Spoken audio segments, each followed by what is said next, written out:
Congratulations. Kung hindi dahil sa inyong dalawang titalan, hindi namin mababawi yung shares na nanakaw ng babaeng yun. Nagkataon lang na kailangan pa niya magkasakit para lang maging okay ang lahat. Tinanggal ka sa posisyon mo? Alam mo ba to ni Lola Pink? Kung totoo man yung sinasabi ni Atty. Charlie, ibig sabihin wala na akong karapatan sa kumpanya. That is where you belong. Kailangan ko muna makausap si Lola. Hindi na ako papayag na makalapit yung ina na yan kay Mama. May gustong ipagawa sa atin si Joanna. Nasaan po yung pasyenteng naka-admit dito? Inuwi na po ng pamilya niya against medical advice. You're not allowed to enter our home. Hindi na kayo titira dito ng kapatid mo. Kaya lumayas na kayo dito. Sangkalin mo pa yan! Ang mabuti yan! Sige, sangkalin mo siya! Sangkalin mo yung babae yan! Face here. Ever again, okay? Naintindihan mo? Umalis ka na, ina. At huwag ka nang bumalik dito.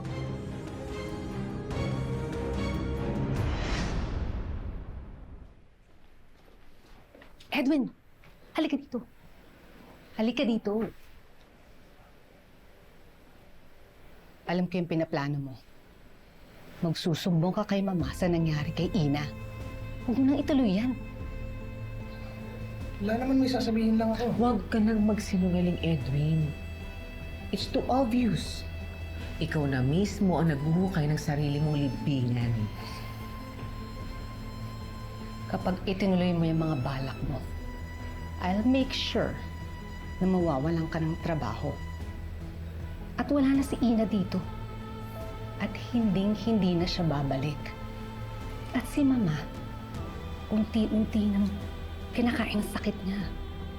Bakit ka man nag-aaksaya ng panahon na kumampi sa mga taong pabagsak na?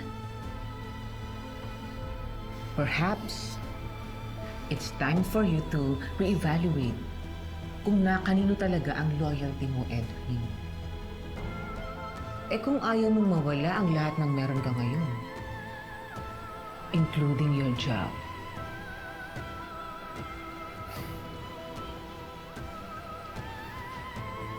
Excuse me po.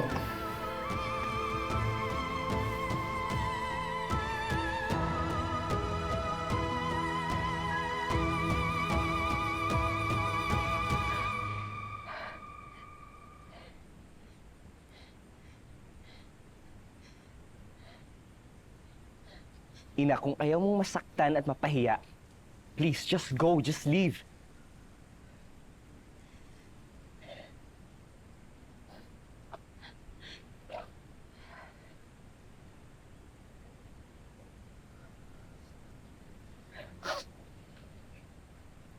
Sige na.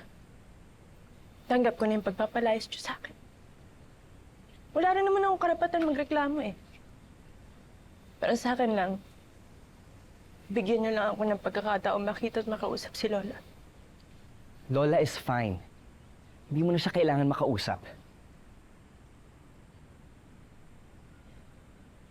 Tanggap ko naman yung paniniwala niyo sa akin eh. Hindi ko na mababago yun. Pero wala akong pakialam yun. Kaya sa inyo naman, di ba yung shares ng kumpanya? Nakuha niyo na yung gusto niyo. Kayo na ulit ng tagapagmana. And again, wala akong pakialam doon. Si Lola lang iniisip ko. Siya lang yung gusto kong makita. At kung talagang wala na akong lugar dito sa bahay niyo, bigyan mo lang ako ng chance na makapagpaalam sa kanya. Dahil hindi ko kakayaning umalis na hindi ko nakikita si Lola. Hindi ko kayang iwanan siya ng ganito na lang, kaya please, nagmamakaawa ako sa'yo. Ina, hindi mo na madadala sa pagpapaawa mo. Look, I'm sorry, pero this time hindi kita mapagbibigyan. Kasi yung konting tiwala na meron ako sa'yo, wala na.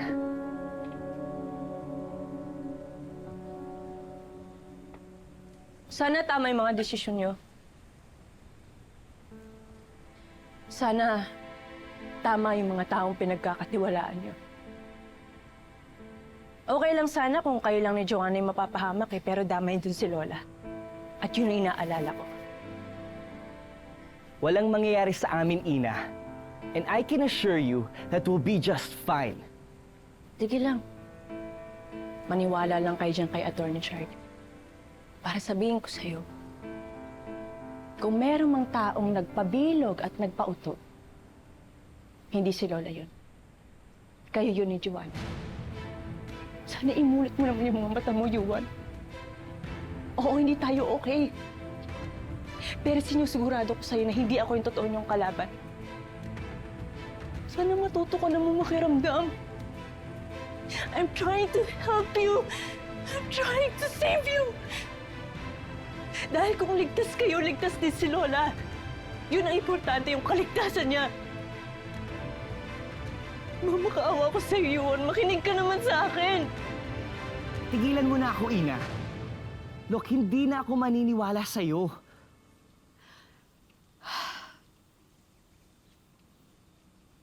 Sige. Pero sana balang araw, ma-realize nyo na mali yung taong pinagkakatiwalaan. Kung desisyon nyo na magpauto ang magpagamit kay Tita Lani at kay Attorney Charlie, choice nyo na yun. Pero sana ipangako mo sa akin na hindi nyo papabayaan si Lola. Umalis ka na, Ina. Just go. May request lang ako. Please, pakiyakap ako kay Lola na mahigpit. Pakisabi sa kanya na mahal ko siya.